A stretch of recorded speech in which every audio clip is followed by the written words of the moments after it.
पाकिस्तान ने एक बार फिर वही दुस्साहस किया है, लेकिन क्या पाकिस्तान को इसका नतीजा भुगतना पड़ेगा? जिस दिन नरेंद्र मोदी तीसरी बार देश के प्रधानमंत्री के पद की शपथ लेने वाले थे, उसी दिन उनके शपथ ग्रहण से 1 घंटे पहले जम्मू और कश्मीर के रियासी में पाकिस्तानी आतंकवादियों ने श्रद्धालुओं से भरी एक बस को जानबूझकर निशाना बनाया। पाकिस्तान के हाथ होने के बाद जम्मू और कश्मीर के डायरेक्टर जनरल ऑफ पुलिस ने साफ तौर पर कह दी है, उन आतंकवादियों ने शिवखोड़ी से कटरा जा रही श्रद्धालुओं की बस को निशाना बनाया। सबसे पहले ड्राइवर को गोली मारी, जिसके बाद बेकाबू बस खाई में जा गिरी। इसके बाद आतंकवादी वहां रुके नहीं, उन्होंने वहां गोलियों की बौछार कर दी। गोलियों की बौछार उस बस पर, हिंदू यात्रियों से भरी वो बस जो गिर गई थी खड्ड में, उस पे 50 से ज्यादा गोलियां मारी गई।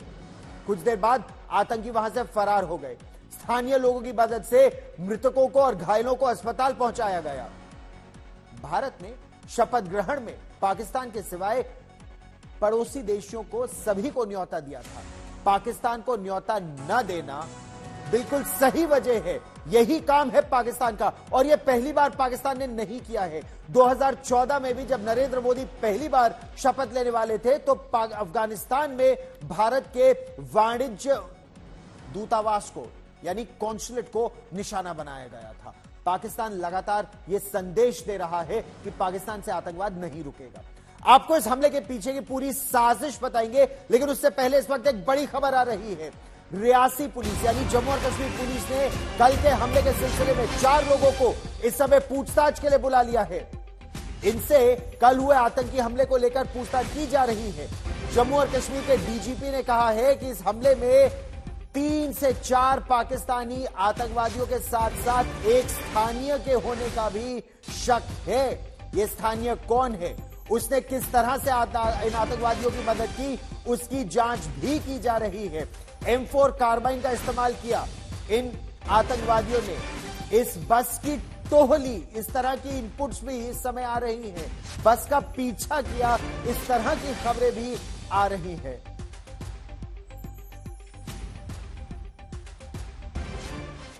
और जम्मू और कश्मीर के रियासी में जो आतंकी हमला हुआ है, इसकी जांच की जिम्मेदारी अब नेशनल इन्वेस्टिगेशन एजेंसी को सौंप दी गई है, यानी NIA अब इसकी जांच करेगा। जम्मू के पास ये रियासी का इलाका है। हम आपको वो रूट दिखाते हैं।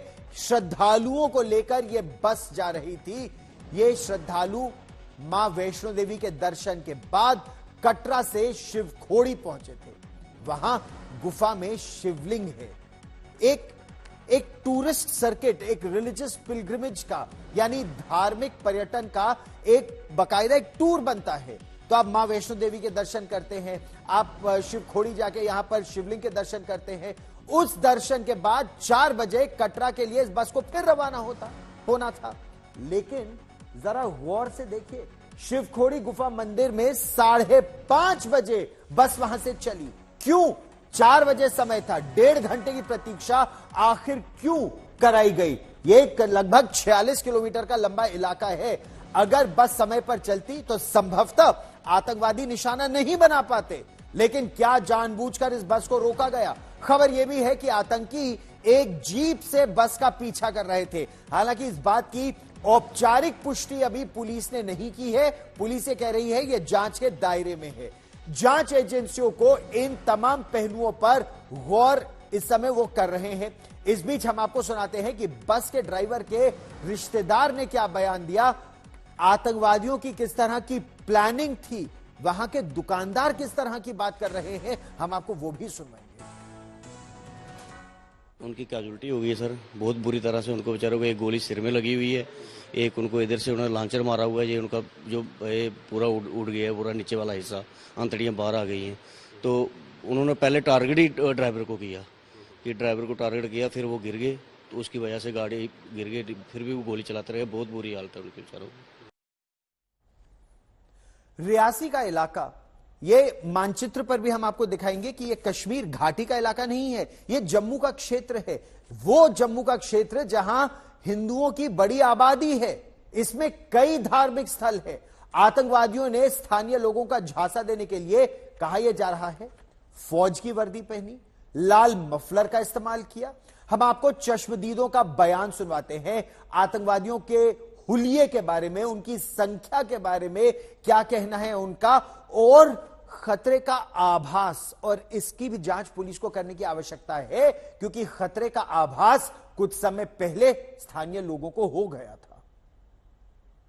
जब वापस आ रहे थे तो कुछ ही दूरी जब पहुंचे तो बस जब ऊपर से नीचे उतर रही थी तभी हमने देखा कि एक आतंकवादी जो सामने से गोली चला रहा था। तो सड़क पर आ गया था आतंकवादी? हाँ, बिल्कुल बीच रोड थे। एक थे या कई सारे? एक को देखे थे, बाकी और नहीं देख पाए थे। तो आतंकवादी ने अचानक से बस की तरफ फायरिंग शुरू कर दी? बस की तरफ फायरिंग किया, कई गोलियां चलाए, लगभग 6-7 गोली चलाई और ड्राइवर को भी लग गया गोली। उसके बाद में बस नीचे गिर गई खाई में। हम सिकोड़ी से दर्शन करके आ रहे थे, वहीं पे मतलब जैसे आतंकवादियों ने गोली फायर किया और बस पे लगी गोली, बस डिसबैलेंस होके खाई में गिर गई। उसके बाद भी उन्होंने गोली चलाना बंद नहीं किया, आगे पीछे सब जगह थे वो। हाँ, तो जब बस डिसबैलेंस हुआ तो सीधे जाके डायरेक्ट खाई में गिर पड़ा। सिकोड़ी से 5:30 बजे चले हैं और रास्ते में करीब 6 बजे के आसपास ऐसा दुर्घटना हुआ है और आतंकवादी करीब 7-8 के आसपास थे।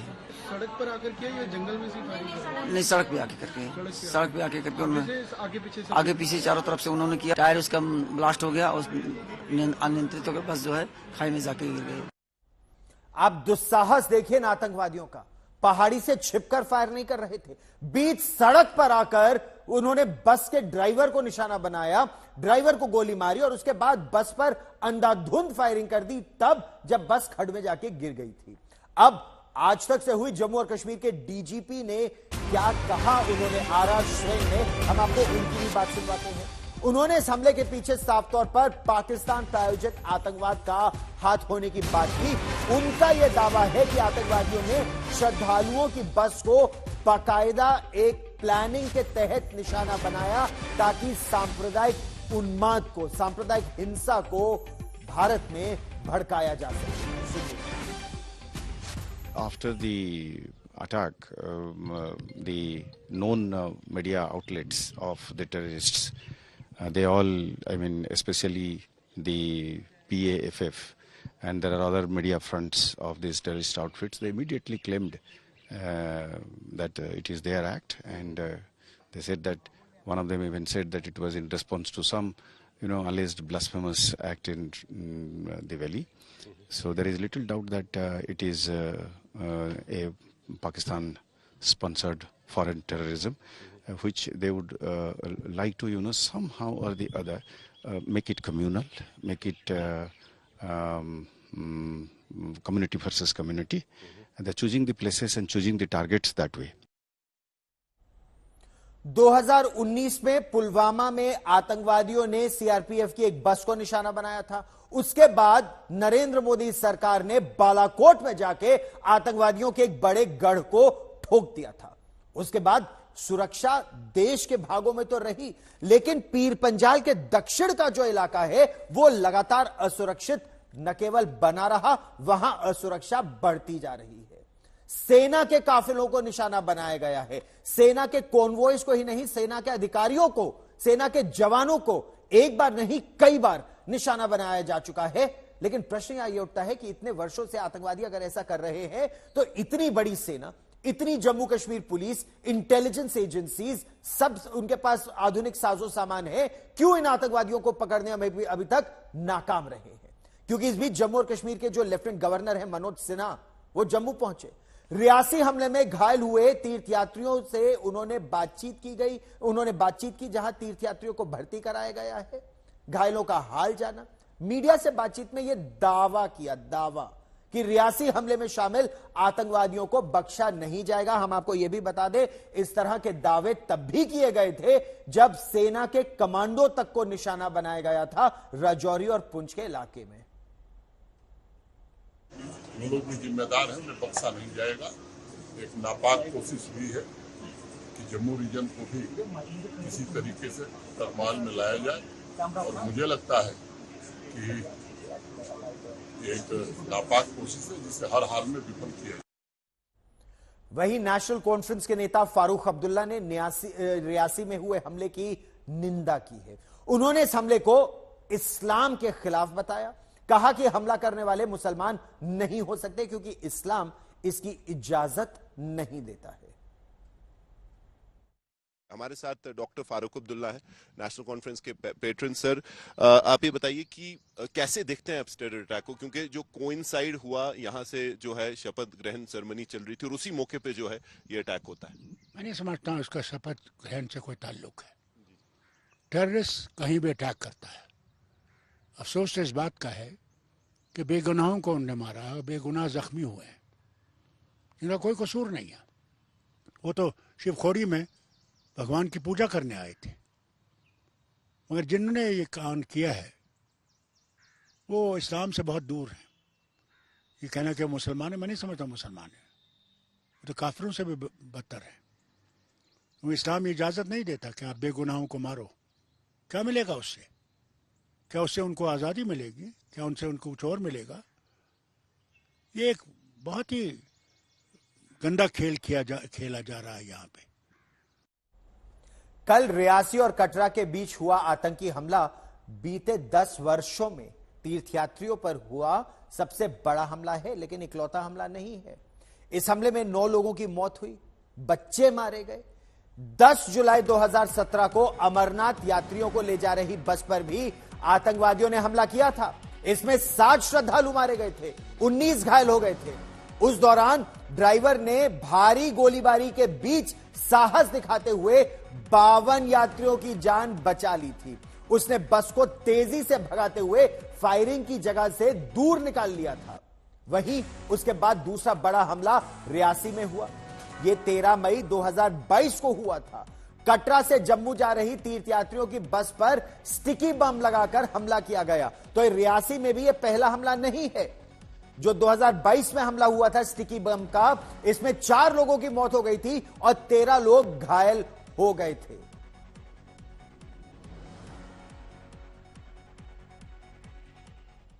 ये जो टूरिस्ट सर्किट है, इसको सील करना जम्मू कश्मीर पुलिस की जिम्मेदारी है। अभी अमरनाथ यात्रा शुरू हो जाएगी। अगर इसी तरह की लचर व्यवस्था रही तो श्रद्धालुओं को अपने ही देश में सुरक्षित रखने में विफल होंगे सुरक्षा बल।